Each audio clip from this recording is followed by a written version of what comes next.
el Día del Padre. Entonces, digamos que me dieron la oportunidad de poder compartir con ustedes en esta mañana acerca del Día del Padre. Y estábamos viendo, leyendo, ahorita Héctor nos estaba leyendo en Lucas 8, 40 al 56, unos versículos que en la Biblia están titulados como una niña muerta y una mujer enferma. Entonces yo creo que ustedes dirán, bueno, pero vamos a hablar del Día del Padre y por qué nos están hablando de una porción de la Biblia que dice una niña muerta y una mujer enferma. O sea, ¿qué relación tiene lo uno con lo otro? Entonces, pues bueno, vamos a descubrir en esta mañana qué es lo que Dios nos quiere hablar a través de estas escrituras. Y digamos que lo que es muy importante es que en primer lugar podamos entender un poco el rol de lo que está ocurriendo en este momento con la familia, qué es lo que está ocurriendo en este momento en nuestra sociedad y qué es lo que está pasando en Colombia, pues particularmente con los hogares y con las familias. Resulta que el rol del padre y la importancia que tiene el padre en la sociedad se ha venido perdiendo cada día más. Digamos que la importancia de la figura paterna en nuestra sociedad se ha ido perdiendo, no sabemos pues cuál es su importancia, y eso digamos que se ha ido reflejando de diferentes formas en la sociedad. Y quería mostrarles un estudio. Bueno, aquí tengo los versículos, si quiero ahorita volvemos a cada uno, los acabamos de leer y no veo necesidad de que volvamos a tomar las escrituras. Y lo que quiero que veamos hoy es un padre para la sociedad de hoy. ¿Qué es lo que necesita ser un padre en la sociedad de hoy? ¿Qué es lo que debemos ser nosotros como padres en esta sociedad? Y como les decía, en este momento digamos que en Colombia están ocurriendo muchas cosas con la familia. Una de las cosas que están ocurriendo es que el 55% de los niños que viven en el país viven con adultos diferentes a sus padres, o con sus padres y adultos diferentes. Y así nos parezca extraño que niños vivan y convivan con otros adultos, puede generar violencia sobre los niños, puede generar abusos sobre los niños, puede generar diferentes abusos sobre ellos y hasta hacinamiento. Hay muchas familias que viven, muchas familias en un solo lugar, y pues digamos que no hay una responsabilidad o un cuidado especial sobre los niños que viven en esos lugares. Y un 55% de los niños que viven en Colombia viven así, viven con otros adultos y no sabemos qué es lo que pueda estarles ocurriendo a estos niños. Adicionalmente hay una estadística que dice que el 11% de los niños viven sin sus padres. O sea, es un porcentaje altísimo de niños que no viven ni con su papá ni con su mamá. Viven con sus abuelos, viven con otras personas que se están haciendo cargo de ellas, pero no tienen a nadie a cargo, no tienen a sus padres que los ayuden y que los guíen en la vida. Y hay otro dato súper importante, y dice que el 82% de los bebés que nacen en el país son de madres solteras que no han tenido ninguna relación estable con el papá del niño. Es increíble esa estadística. O sea, yo cuando me enteré, cuando leí eso, yo no podía creer cómo es posible que el 82% de los niños que nacen en este país no tienen un papá y sus mamás no tienen una relación con sus padres. Otra cosa que ha ocurrido es que el matrimonio como tal ha estado perdiendo muchísima importancia. Entonces digamos que el tema del compromiso, de tener una relación de compromiso y matrimonial, se ha perdido en nuestro país. Ya no importa, digamos que están las uniones libres, en donde no se ejerce, digamos, un compromiso entre padre y madre, sino sencillamente están unidos, y solamente el 20% de las parejas deciden casarse en este país. Solamente el 20%, el otro 80% están unidos en unión libre. Y para terminar de rematar de ese solamente 20% de parejas que se casan, hay otra estadística que no sé si es mejor o peor que la anterior, y nos dice que por cada 3 parejas que se casan, una se divorcia al año. Por cada 3 parejas que se están casando en este año, hay una que se está divorciando. Y esas son las estadísticas de la Superintendencia de Notariado y Registro, porque no nos están diciendo aquí cuántas parejas en realidad se están separando, divorciando, están dejando su relación y digamos que no han legalizado eso. Porque sabemos que muchas veces cuando se separan, pues uno no entra inmediatamente a hacer papeles y venga, me voy a separar y déjeme libre y me voy. No, y por el contrario, muchas veces se separan y lo que ocurre es que lo que deciden es, pues no lo voy a dejar separar, no le voy a dar papeles, no le voy a firmar y no. Y entonces, ¿qué pasa? Ese otro porcentaje no está aquí. No sabemos cuál sea ese porcentaje adicional que haya dicho, no quiero. O sea que esa estadística puede ser mayor. Y entonces uno se pone a ver estos temas y dice, Dios mío, ¿qué está pasando en este momento con nuestra sociedad? Realmente esto está pasando en Colombia.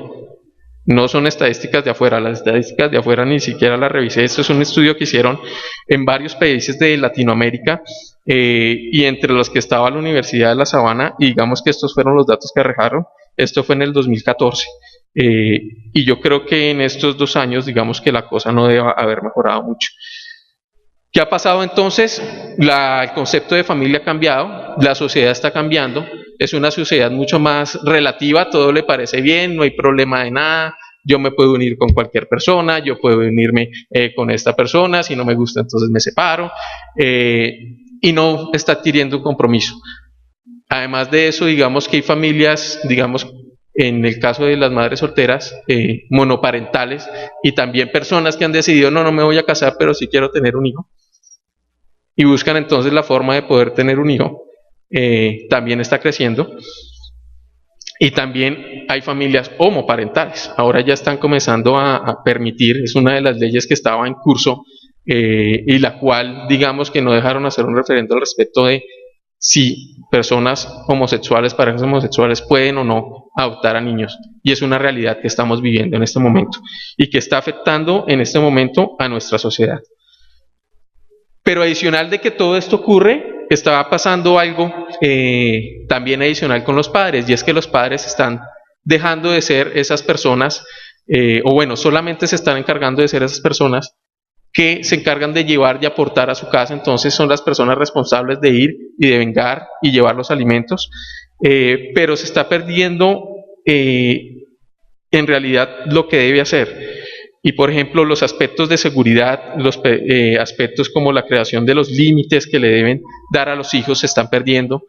Estamos viendo jóvenes sin identidad, que no saben para dónde va, que no saben lo que quieren, que comienzan el camino de su vida y no tienen claro un destino, un futuro, sienten muchísimos vacíos, tienen muchísimos temores, porque no saben qué puede llegar a ocurrir con sus vidas, porque sienten que les hace falta algo, tienen un vacío en sus vidas, y eso es lo que está ocurriendo en la sociedad actual.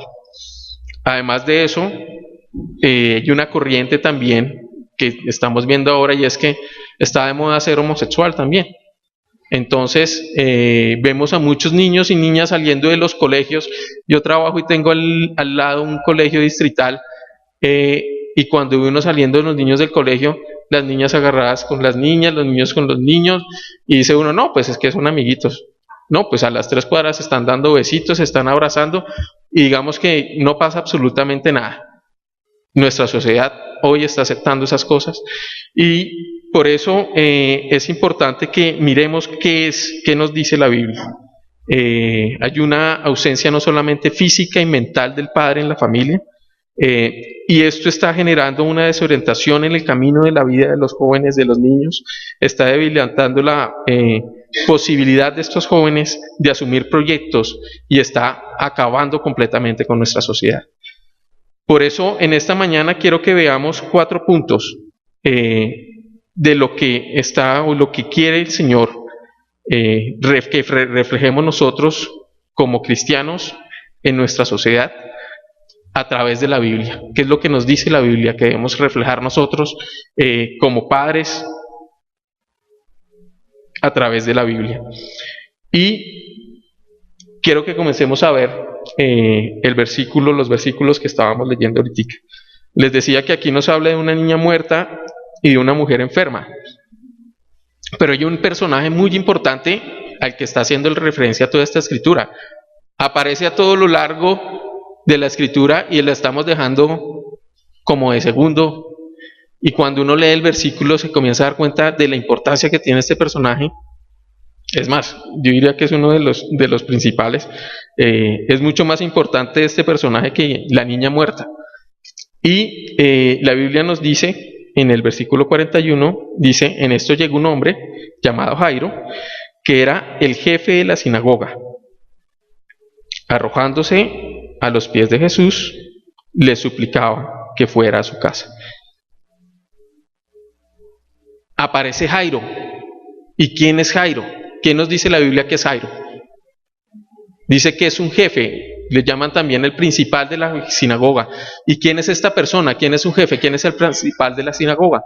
Entonces, cuando nos ponemos a buscar y a entender, bueno, ¿quién es Jairo? ¿Quién es esta persona? ¿Quién es un principal de la sinagoga? Nos damos cuenta que esta persona es un hombre que tiene, digamos, como su responsabilidad la administración de la sinagoga, tiene la responsabilidad el mantenimiento de la sinagoga, tiene como obligación y tarea también que se lleven a cabo los diferentes ritos, las diferentes reuniones. O sea, es una persona importante. Sabemos que para la cultura judía era muy importante todos sus ritos, su iglesia, absolutamente toda la parte de su religión era absolutamente importante hacerlo, y esta persona era quien se encargaba de donde ellos iban a hacer estos ritos. O sea, era una persona al que todo el mundo la conocía, es una persona que estaba digamos que en la parte alta de la sociedad, una persona, podríamos decir, adinerada, una persona que estaba muy bien posicionada. Y nos dice la Biblia que Jairo, ¿qué hace? Viene y se postra. O sea, yo, una persona adinerada, yo, una persona de posición, yo, una persona que lo que me encargo es de administrar, de dar órdenes, de hacer las cosas, vengo y dice que Jairo viene y se postra ante el Señor. Entonces, cuando vemos un hombre en esta posición, decimos, bueno, pobre tipo, o sea, su hija sí se estaba muriendo, porque la escritura nos dice que su hija se estaba muriendo. Entonces viene y se tira delante del Señor: por favor, necesito que vayas a mi casa. Vemos un hombre con humildad. Pero también digamos que vemos un hombre que además de humildad está desesperado, angustiado por lo que está pasando con su hija. Y también muy seguramente cuando se enteró, porque nos dice la Biblia, había multitudes que estaban esperando a Jesucristo. Cuando llegaron estaban todos con Él, estaban todos ansiosos de poder estar a su lado, de poder estar en su presencia, de poder hablarle, de poder tocarlo. Entonces, ¿qué pasó con Jairo en ese momento? Dijo: tengo que ir donde Jesús, esta es la solución. Mi hija se está muriendo y Jesús me va a ayudar con esto. Así que fue, no sé cómo hizo, porque si había una multitud y fue capaz de coger y postrarse delante de Él, es porque ese señor, mejor dicho, estaba desesperado. Entonces, no solamente vemos un padre angustiado, sino también vemos un hombre esperanzado, llegando donde Jesús y que invita a Jesús. Él, digamos que lo que hace es decirle: necesito que me ayudes, necesito que vengas conmigo. Y entonces él le rogaba que fuera a su casa. Era importante que Jesús fuera con él.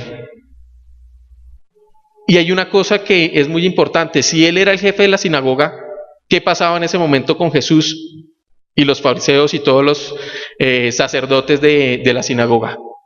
¿Lo querían?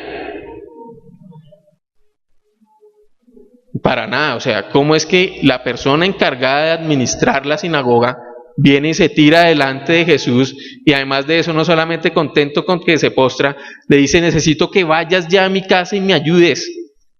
Y entonces, además de que va y le dice: por favor, ven y me ayudas, lo otro que ocurre es, todas las personas lo estaban mirando. No le importó nada lo que le pudieran decir los fariseos, lo que le pudieran decir los sacerdotes. Él tenía una necesidad en ese momento. ¿Podría ser que este señor se quedara después sin trabajo? Pues muy seguramente. O sea, yo me encargo, y como así que usted se está metiendo con este señor. Además, estamos hablando de un hombre de posición. ¿Y Jesús qué era? Lo conocían como un carpintero. ¿El carpintero de dónde? De Galilea, de Nazaret. O sea, ¿cómo se posta ese señor, la persona que es? Muchas personas estaban viendo lo que estaba haciendo él. Muchas personas, a través de lo que estaban viendo en ese momento, dijeron: ¿cómo es posible que el principal, que el jefe de la sinagoga, se esté postrando delante de Jesús? Muchas personas que vieron eso inmediatamente comenzaron a cambiar la forma como venían a Jesús, porque dijeron: venga, esta persona de renombre, esta persona que está realizada en su vida, está postrándose delante del Señor. Algo está pasando acá.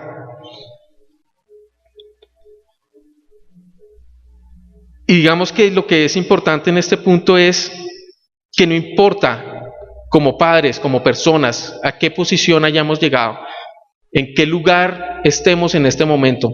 Tal vez tengamos un empleo muy bueno y estemos ganando muy bien.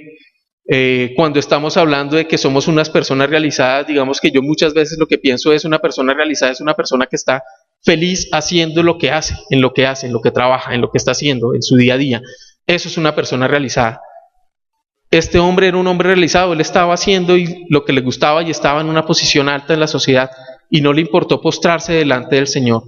El Señor hoy nos está llamando a nosotros en que no importa en qué posición estemos, cuál sea el lugar que ocupemos, tenemos que llegar y estar postrados delante del Señor.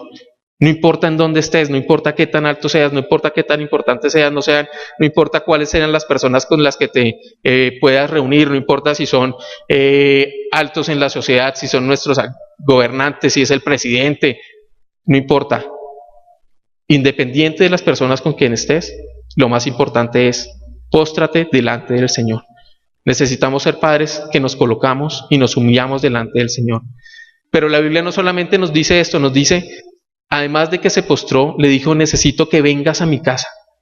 Tenía una necesidad de que fuera a su casa, invitó a Jesús a su casa. Necesitamos ser padres que llevemos al Señor, a Jesús, a nuestra casa. Que llevemos a nuestros hijos, que seamos las personas encargadas de guiar a nuestros hijos, de educarlos, de enseñarlos, de ser la cabeza espiritual de nuestro hogar, de estar al lado de nuestras esposas orando, de postrarnos de rodillas y pedirles al Señor cada día: Señor, necesito que tú seas la cabeza de nuestro hogar, el centro de nuestro hogar. Eso es lo que está buscando y lo que necesitamos hacer nosotros como padres en este momento en esta sociedad. Hay padres que no saben ni siquiera quién es el Señor, no saben quién es Jesús, o tienen muchas en su mente, no saben para dónde ir, no saben dónde tomar, no saben qué es lo que tienen que hacer. Nosotros sabemos qué es lo que tenemos que hacer. Así que la primera enseñanza hoy es: nosotros tenemos que ser padres que busquemos al Señor, que nos postremos de rodillas. ¿Estás cumpliendo la función de ser cabeza espiritual del hogar? ¿Estás buscando al Señor cada día? ¿Te encargas de invitarlo a tu casa? ¿De ser la guía de tu familia hacia su presencia? Esas son las preguntas que nos hace el Señor esta mañana, y eso es lo que tenemos que llegar a hacer.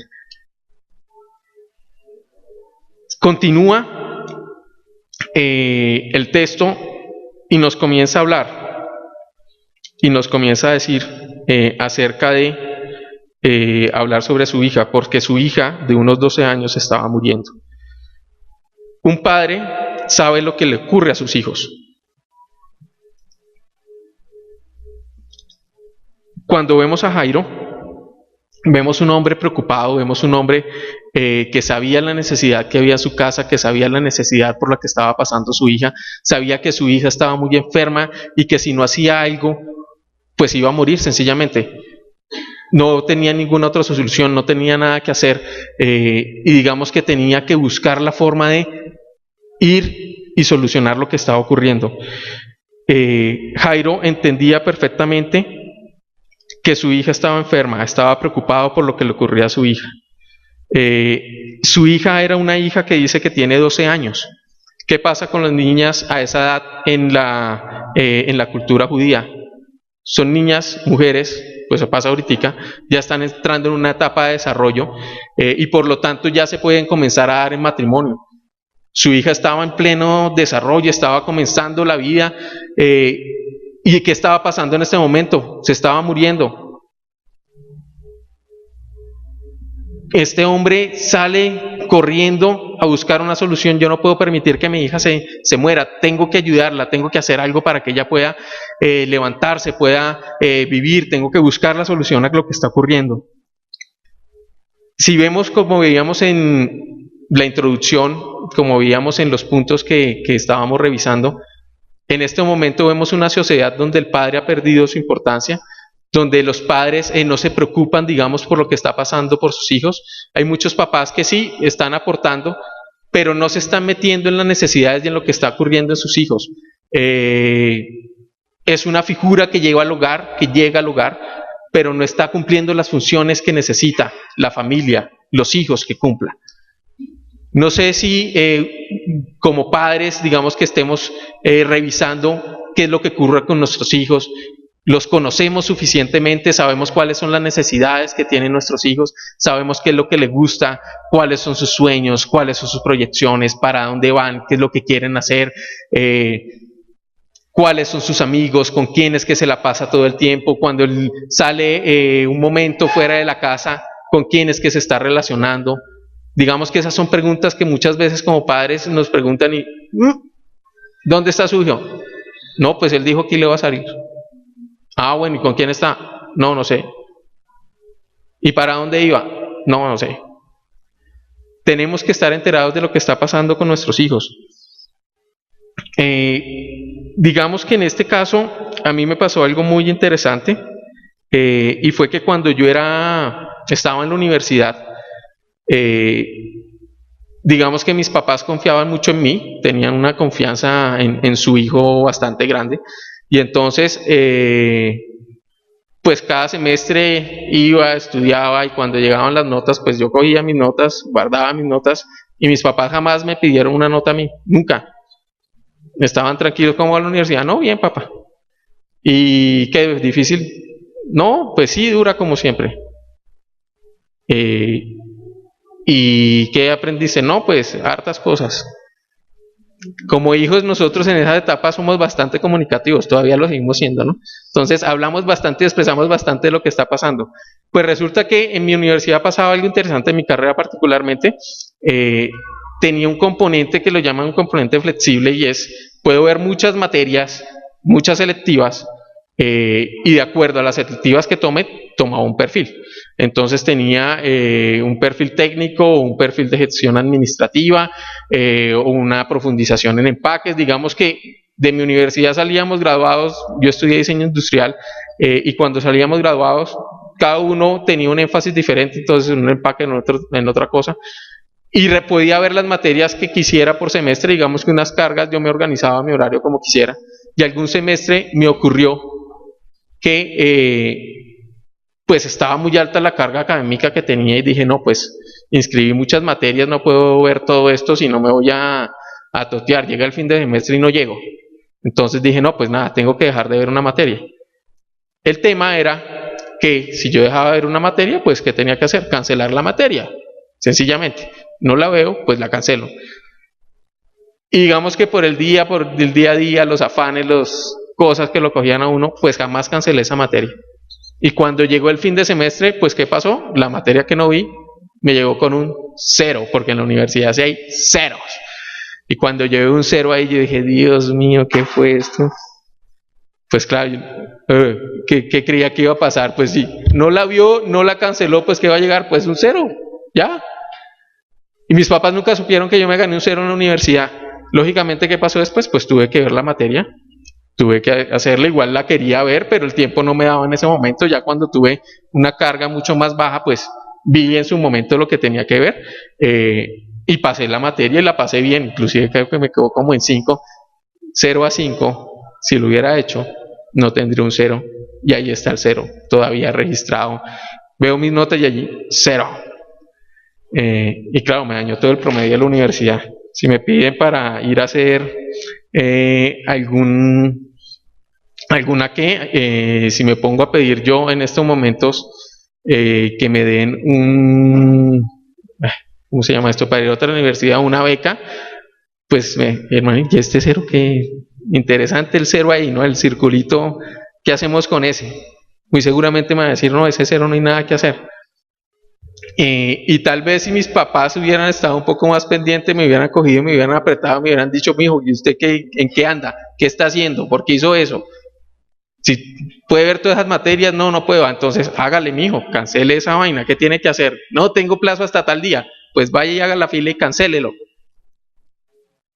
No les dije nada, no hice nada, pues tenga su cero. Digamos que esta es una ilustración muy pequeña de lo que ocurre cuando no buscamos romper esa comunicación. Digamos que yo cuando era adolescente, pues era una roca, yo era una de esas personas que llegaba a la casa, llegaba a 3:30 al colegio, me metía a mi alcoba, salía a las 6, hacía una tarea, comía y a las 8 de la noche ya estaba acostado. ¿Y qué tiempo pasaba con mis papás? Pues por mucho tiempo, el tiempo de la comida, y se acabó. ¿Y qué hablábamos? ¿Cómo estás? Bien. ¿Qué has hecho? No, bien. ¿Y qué aprendiste hoy? No, hartas cosas. Somos impenetrables. Yo creo que a mí me hubiera cogido con un roto martillo, con un taladro neumático, y no había forma de romperme, no había forma de entrar. Y sabemos que los jóvenes son así, son impenetrables, son difíciles de entrar. Ahorita que pues ya tengo mi primer hijo y estoy esperando el otro, cuando yo pienso qué va a pasar con ellos, Señor, cuando sea grande, cuando comience a crecer, pues yo le pido al Señor, Señor, ayúdame a poder mantener una comunicación con Él, que pueda hablar con Él, que pueda saber qué es lo que está pasando con Él, saber con quién se está relacionando, saber qué es lo que está haciendo, saber para dónde va, saber cuáles son sus proyectos, cuáles son sus sueños, cuáles son sus pensamientos. Sé que es algo que no es fácil. Ahorita nos venden, no, es que usted tiene que ser el mejor amigo de sus hijos y entonces es dejarlo hacer lo que quiera. Eso no es ser padre. Es importante que estemos de su lado, es importante que hablemos, es importante que nos relacionemos con él, pero es importante que le colocamos límites, es importante que lo eduquemos, es importante que le mostremos y que le coloquemos al Señor delante de su vida. Hay muchas formas en que nosotros podemos dar a nuestros hijos y podemos ayudarlos. En este momento sabemos que muchos tienen mucho tiempo, pasan mucho tiempo en su trabajo, es difícil estar con ellos, es difícil pasar tiempos, pero digamos que ahorita se habla de algo que es el tiempo de calidad. Estás con tu hijo, te sientas a comer con él, estás comiendo con él, ok, ¿qué estás haciendo cuando comes con tu hijo? ¿Estás con el celular encima? ¿Estás mirando los WhatsApp? ¿Estás mirando los mensajes? ¿Qué estás haciendo? ¿Estás hablando por teléfono? No, ¿estás sentado con tu hijo? Habla con él. ¿Cómo estás? ¿Cómo te fue? ¿Qué pasó? Bien. ¿Qué hiciste? Bien. Bien. Bueno, pero tratemos de romper esa comunicación, esas barreras que se están generando con nuestros hijos. Hay que buscar la forma de romperla. Por eso la pregunta que quiero hacer hoy es, ¿sabes qué es lo que está pasando con tu hijo? ¿Sabes qué está ocurriendo con él? Es una pregunta que es importante. O sea, sí lo vemos, sí está ahí con nosotros, sí está a nuestro lado. ¿Sabemos realmente qué está pasando, qué es lo que quiere, qué es lo que está sucediendo allí en el fondo, allá adentro, detrás del caparazón en el que está metido? Es importante que busquemos las formas y las estrategias. No nos podemos quedar solamente en no pude. No, tenemos que ser, eso se llama... Sí, puede ser creativo, sí, tenemos que buscar la forma de hacerlo. Sencillamente que conocerlos, es importante conocer. A partir de que conocemos, sabemos cuáles son sus gustos y podemos meternos por los lados y mirar qué es lo que está pasando en medio de él. Adicionalmente, hay un tercer punto que dice un padre que supera las dificultades y cree. En los versículos 42 al 50 nos dice: Jesús se puso en camino y las multitudes lo apretujaban. Había entre la gente una mujer que hacía 12 años padecía de hemorragias, sin que nadie pudiera sanarla. Ella se acercó por detrás y le tocó el borde del manto y al instante cesó su hemorragia. ¿Quién me ha tocado?, preguntó Jesús. Como todos negaban haberla tocado, Pedro le dijo: Maestro, son multitudes las que te aprietan y te oprimen. No, alguien me ha tocado, replicó Jesús. Sé que ha salido poder de mí. La mujer, al ver que no podía pasar inadvertida, se acercó temblando y se arrojó a sus pies en presencia de toda la gente. Contó por qué lo había tocado y cómo había sido sanada al instante. Hija, tu fe te ha sanado, le dijo Jesús, vete en paz. Todavía estaba hablando Jesús cuando alguien llegó de la casa de Jairo, jefe de la sinagoga, para decirle: tu hija ha muerto, no molestes más al maestro. Al oír esto, Jesús le dijo a Jairo: no tengas miedo, cree nada más y ella será sana. Digamos que comienza a aparecer un relato aquí adicional. Veníamos hablando de Jairo, la hija se le va a morir, él se arrodilló, le dijo que fuera a su casa.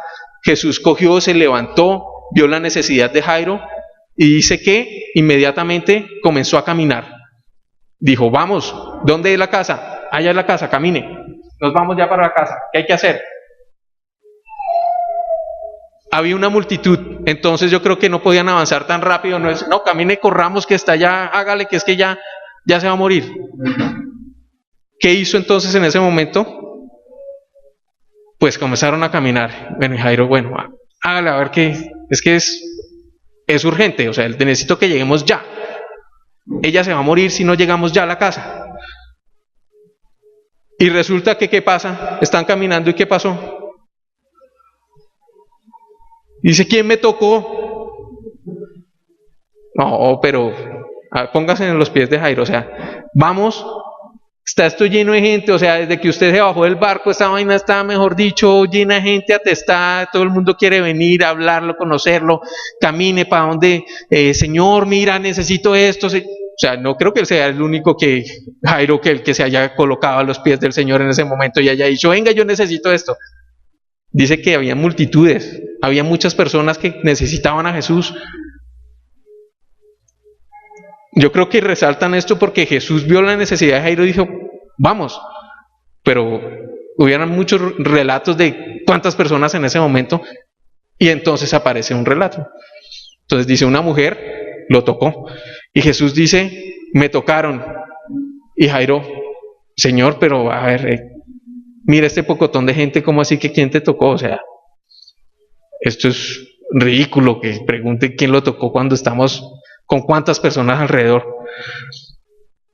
Pero él dice: no, Señor, alguien me tocó, alguien me ha tocado a mí. ¿El que necesitaba? No podemos perder tiempo, necesitamos llegar ya mismo a la casa. Estamos hablando de una mujer que llevaba 12 años enferma. Y pues yo creo que Jairo mismo decía: bueno, ¿y qué importa esta mujer? Ya lleva 12 años, pues un día más, no hay problema, camine rápido que lo que la necesito, ya mi hija sí se va a morir, ¿sí? No hay problema, la mujer la va a sanar, pero... Y el Señor dice: no, espérese un momento, alguien me tocó, de mí ha salido poder, alguien me tocó por alguna razón. Y entonces nos habla la historia que comenzó entonces a hablar con la mujer: ven, ¿y qué pasó? ¿Y por cómo así? Y ella le comenzó a hablar.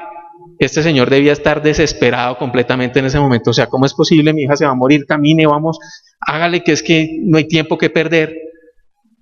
Muchas veces tenemos que entender que los tiempos del Señor son diferentes a nuestros tiempos.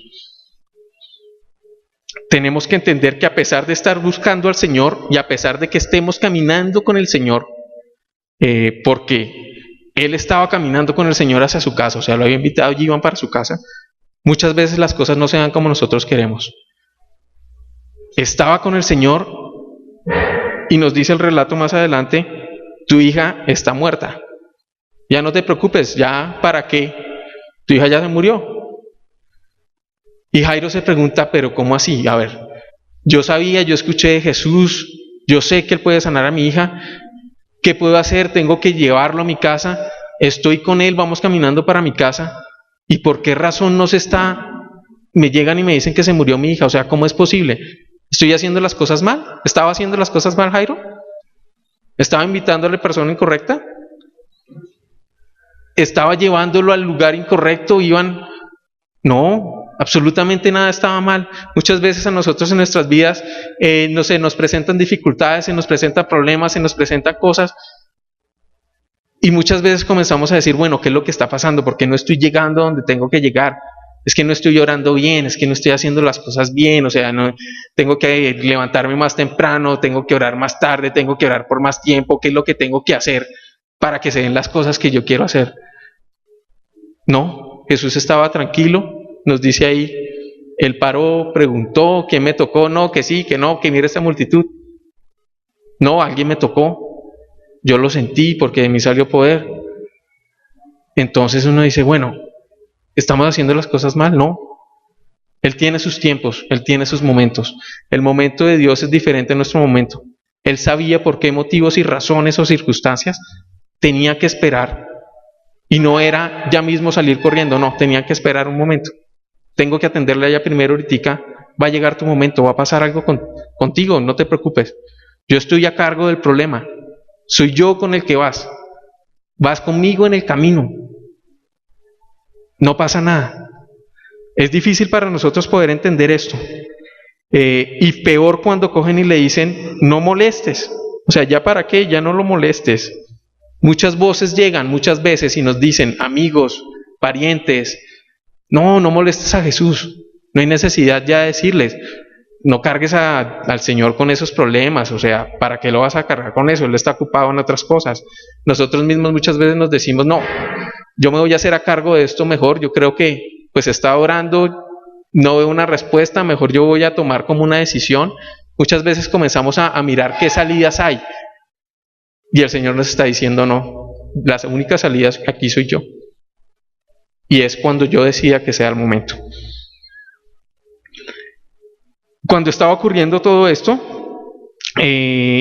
resulta que el Señor le dice, no tengas miedo, cree nada más, ella será sanada. Es importante entender que el Señor nos está mandando una sola cosa, que es ¿qué? Creer. Absolutamente nada más le pidió el Señor. Cree nada más y será sanada. ¿Cómo es posible esto? O sea, cree nada más y será sanada. Cuando salimos, cuando compartimos muchas veces, o en nuestras propias vidas, Señor, ¿qué tengo que hacer? ¿Qué es lo que tengo que hacer para que tú seas parte de mi vida, para que tú seas el dueño de mi vida, para que tú me digas para dónde voy, para que yo sepa qué es lo que tengo que hacer para tomar mis decisiones? Entonces hay inclusive muchas religiones y muchas personas que dicen, no, es que yo tengo que hacer algo, para que esto funcione depende de quién, de mí. Entonces, no, yo tengo que orar 10 veces al día, yo tengo que cumplir esto, la ley era eso, tienes que hacer, y el que lo iba haciendo estaba, ok, vas bien, no hay ningún problema, pero nosotros como humanos, como personas, buscamos siempre el qué hacer, qué tengo que pagar, cómo lo soluciono. Y el Señor nos dice solamente una cosa, cree nada más. Solamente debemos creer en Él, tener la fe en Él, tener la certeza de que Él está a cargo de los problemas, tener la certeza de que Él está a cargo de las dificultades, tener las certezas de que si nos colocamos delante de Él, Él va a hacer y Él va a orar.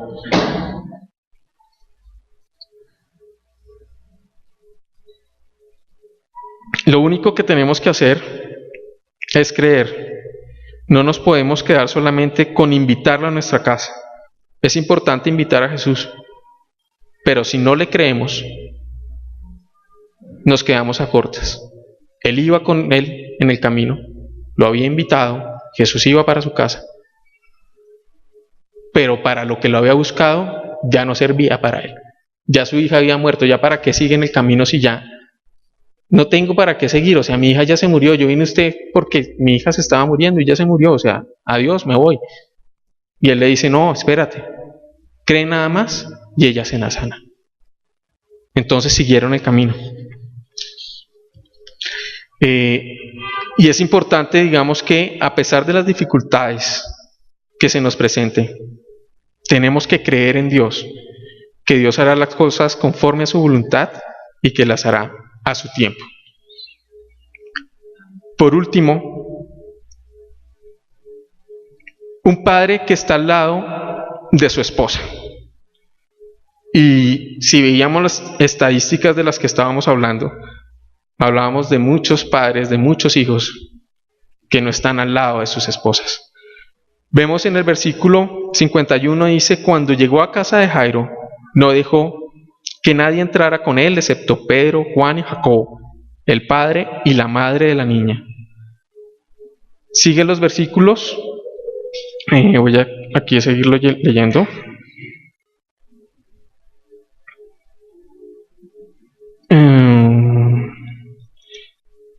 Estaba en el 51. Todos estaban llorando muy afligidos por ella. Dejen de llorar, les dijo Jesús, no está muerta sino dormía. Entonces ellos empezaron a burlarse de él porque sabían que estaba muerta. Pero él la tomó de la mano y le dijo: levántate, niña, levántate. Recobró la vida y al instante se levantó. Jesús mandó a darle de comer. Los padres se quedaron atónitos, pero él les advirtió que no contaran a nadie lo que había sucedido. Es interesante, digamos que cuando uno lee los versículos, los textos paralelos, por ejemplo en Mateo es diferente. Cuando llega Mateo dicen que la niña ya estaba muerta, y dice al final también que a partir de lo que ocurrió, la voz corrió por todas partes. O sea, exactamente lo que dijo Jesús, eso fue lo que no pasó. La voz, o sea, no hubo forma. El principal de la sinagoga se postró delante del Señor, fueron a su casa, su hija estaba muerta, y la sanó, la levantó, vivió nuevamente. Todo el mundo se enteró de lo que había pasado. Los fariseos debieron quedar muy contentos de lo que había ocurrido en ese momento, porque Jesús había hecho un gran milagro en medio de la sociedad de ese momento. Resulta que cuando uno habla del contexto, hay pasajes que nos muestran un poco, inclusive en Mateo, un poco antes de que nos aparezca este pasaje, habla del contexto de lo que estaban viviendo en ese momento, la vida de los judíos, y qué ocurría, digamos que en paralelo con lo que podemos hablar hoy con respecto al matrimonio. Habla en Deuteronomio 24 que los hombres podían dar carta de divorcio a sus esposas, y es muy específico en el motivo por cual lo podía dar. Dice en Deuteronomio 24, 1 y 2, dice: si un hombre se casa con su mujer, pero luego deja de quererla por no haber encontrado en ella algo indecoroso, solo podrá despedirla si le entrega un certificado de divorcio. Una vez ella salga de la casa, podrá casarse con otro hombre. Sabemos que es muy claro, ¿no? Podrá despedirla, bueno, no, aquí dice haber encontrado algo indecoroso. Definición de indecoroso: por cualquier motivo por el que no estuviera de acuerdo en que algo que hubiera hecho su esposa la podía dar carta de divorcio. Es decir, en ese momento en la sociedad, y más adelante cuando está Mateo, ya habla al respecto de cuáles son los motivos por los cuales se podían dar carta de divorcio. Nos dice en Mateo 5, 31, dice: se ha dicho que el que repudia a su esposa debe darle un certificado de divorcio. Pero yo les digo, excepto en caso de infidelidad conyugal, todo el que se divorcia de su esposa la induce a cometer adulterio, y el que se casa con la divorciada comete adulterio también. ¿Cómo cambió la cosa, no? O sea, ya no el único motivo es cualquier motivo, sino ya aparece un único motivo por el cual lo podía hacer. Y la discusión venía ahí. Entonces, en este caso, digamos que si Jairo hubiera dicho: no, es que mi hija se enfermó porque es que mi esposa le hizo una comida y la comida le cayó mal y por eso le pasó yo no sé qué, y hace rato se hubiera apartado de su esposa. Digamos que en el contexto en el que él vivía, no se alejaba mucho de lo que ocurre en este momento. O sea, las parejas se están divorciando sencillamente porque no están conformes con la otra persona, no tienen un compromiso con la otra persona, no quieren entender y generar esos principios de unión, de comprensión, y aprender a entender que no somos perfectos, que somos diferentes y que en esas diferencias es que tenemos que aprender a vivir. La tarea que nos dio el Señor de ser padres es una tarea que no nos la dio solos. Dios decidió enviarnos a hacerla en parejas. Cuando comenzamos a leer la Biblia, nos hablan de los primeros padres, nos hablan de Adán y Eva, hablan de una pareja. Y serán 2 personas las que se encargarán. Y ha pasado el tiempo y entonces ha llegado la tecnología y entonces estamos en una sociedad relativa donde todo está permitido, donde todo está bien. Entonces una persona que tiene que tener un hijo, un hombre que quiere tener un hijo, con Lili vemos mucho Discovery Juan Ángel, lamentablemente para mí, he estado aprendiendo mucho para mi vida, la verdad, cuando me pongo a mirar estas cosas. Un hombre, la gran mayoría de programas de Inglaterra, solo, homosexual, va, alquila el vientre de una mujer, lo fecunda para que pueda tener un hijo. Esta mujer gesta el bebé durante los 9 meses, nace el bebé y se queda con el papá. Y el papá se encarga de criar el hijo. Esto no son mentiras, esto es la vida real. Una vez veíamos un programa de bancos de espermas. Entonces una pareja no puede tener hijos, tienen el deseo de poder ser padres. ¿Y qué ocurre? Entonces no, hay un banco de espermas especial. Entonces le comienzan a decir, mire, el papá de este niño era un matemático, físico, inteligente, y no sé qué trata, este es el dueño de esta. Y el de esta otra, entonces le gustaba, era un artista, o sea, un músico impresionante, buenísimo, tocaba, es el de este. Y este otro, entonces, un ingeniero portentado, y entonces, bueno, y entonces, ¿cuál quiere? ¿Este del catálogo? Escoja, ¿cuál es el papá que quiere para su hijo? Ah, no, yo quiero, deme el del matemático, yo quiero es un hijo matemático. Entonces, no, listo. Entonces comienzan a hacer todo el proceso de fecundación in vitro con el niño. Nace el niño. ¿Qué va a ocurrir con ese niño? Genéticamente, entonces aquí las vacas, entonces la Holstein, si yo Holstein con Holstein, entonces una vaca lechera grande. No, el toro, los toros de lidia, entonces van mezclando y solamente mezclan los toros entre toros de lidia, si no se daña la sangre y la casta del toro. Entonces tiene que ser un toro igual. Entonces, matemático, pues este man me va a salir una pepa cuando nazca. Pues no, señor, los humanos no somos así. Vivimos en medios, nos desarrollamos con nuestros padres, somos los resultados de un camino de la vida, no porque el otro era matemático, yo voy a terminar siendo un matemático gigantesco. Sí, muchos de los muchachos que nacían eran muy inteligentes, les había muy bien, se habían desarrollado. Pero este matemático, cuando nació, ¿quieren saber qué terminó siendo? Inteligente el tipo, con posgrados y todo lo que. A él le gustaba arreglar los techos de las casas, hacerles mantenimiento. Y vivía de hacerle mantenimiento a los techos de las casas. No porque nosotros hagamos o creamos que las cosas se van a dar como nosotros creemos que son. Somos humanos. Podrán estarnos vendiendo lo que quieran allá afuera y la sociedad nos está vendiendo muchas cosas. Dios está a cargo de las cosas. Las cosas no se van a dar como nosotros creemos que se den. Pero digamos que hay una cosa que es que la única forma como se está dando y como se puede dar y se puede crear un hijo es uniendo una célula femenina y uniendo una célula masculina. Independiente de todo, la única forma en que se puede dar la vida es esa. Háganlo en laboratorio, háganlo lo que quieran. Dios decidió que era un hombre y una mujer. Listo, no lo quieren hacer, no quieren comprometerse, lo están haciendo en laboratorios. La única forma es un hombre y una mujer se tienen que unir para que se conciba la vida.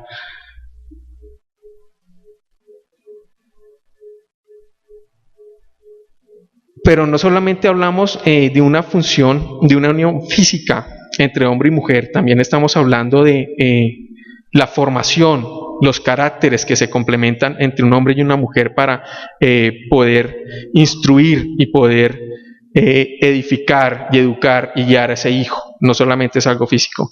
Es imperante, a pesar de lo que hacen y dicen en la sociedad actual, que construyamos nuestras relaciones de acuerdo a los principios que Jesús nos ha enseñado. Es importante a la esposa, nosotros nos ha llamado el Señor a amar a nuestra esposa y a la esposa ha llamado el Señor a respetar al esposo. Tenemos que unirnos y entender que solamente a la medida y en la forma en que Dios ha creado y en la que Dios quiere hacerlo, podremos hacer y hacer que nuestros hijos se puedan desarrollar de la forma en que se quieren hacer. Los resultados de la sociedad que tenemos actualmente son los resultados de lo que está ocurriendo allá afuera, no de lo que Dios quería que ocurriera en cada una de las vidas.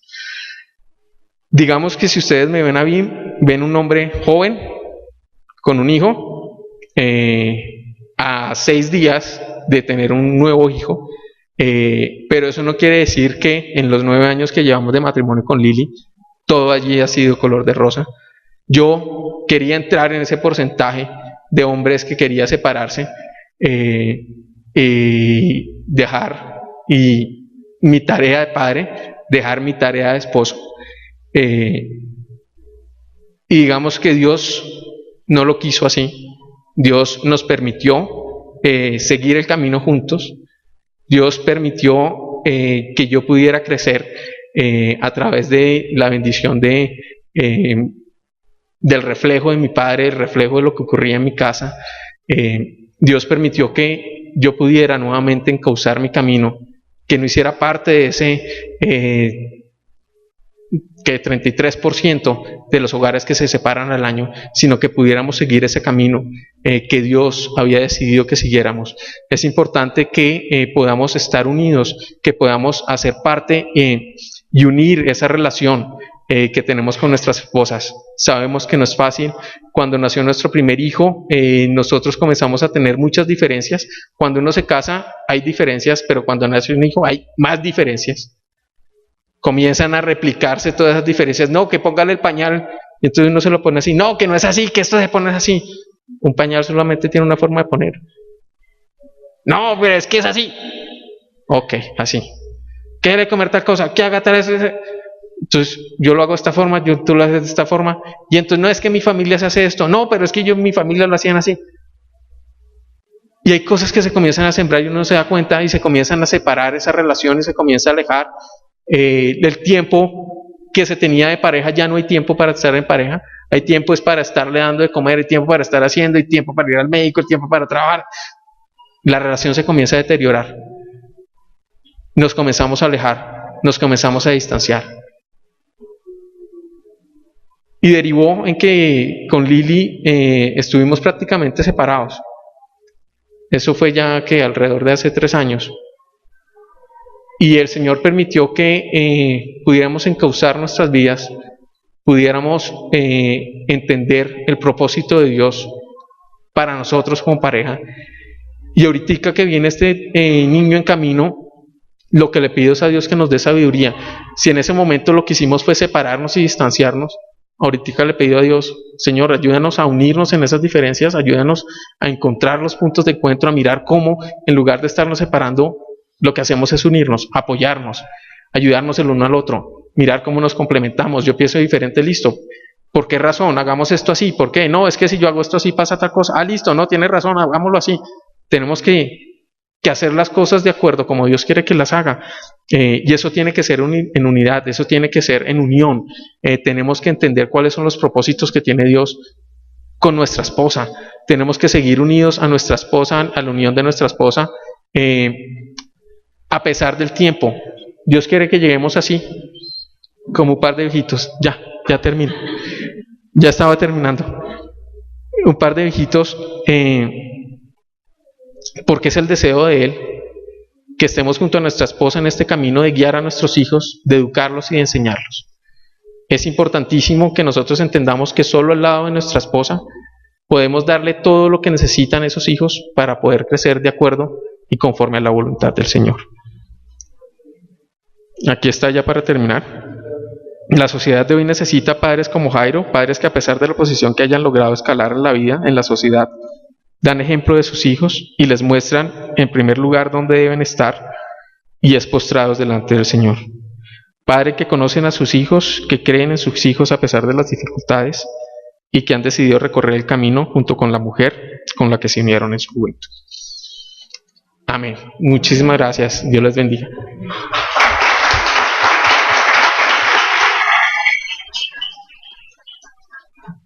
Si quieren, para cerrar, Señor, te damos gracias por esta palabra que nos das en esta mañana. Señor, te pido que tú guardes en cada corazón lo que tú quieres que ellos aprendan, que ellos entiendan y que ellos comiencen a practicar, Señor. Sabemos que estamos en una sociedad difícil donde se han perdido principios, pero es importante que seas tú quien comience a gobernar nuestras familias, que comience a gobernar nuestros hogares y que se comience a hacer cargo, Señor, de nuestros hijos, oh Dios. Te damos gracias por cada uno de los padres que se encuentran aquí. Te damos gracias por aquellas madres que hacen de padres, no sabiendo cómo hacerlo, Señor.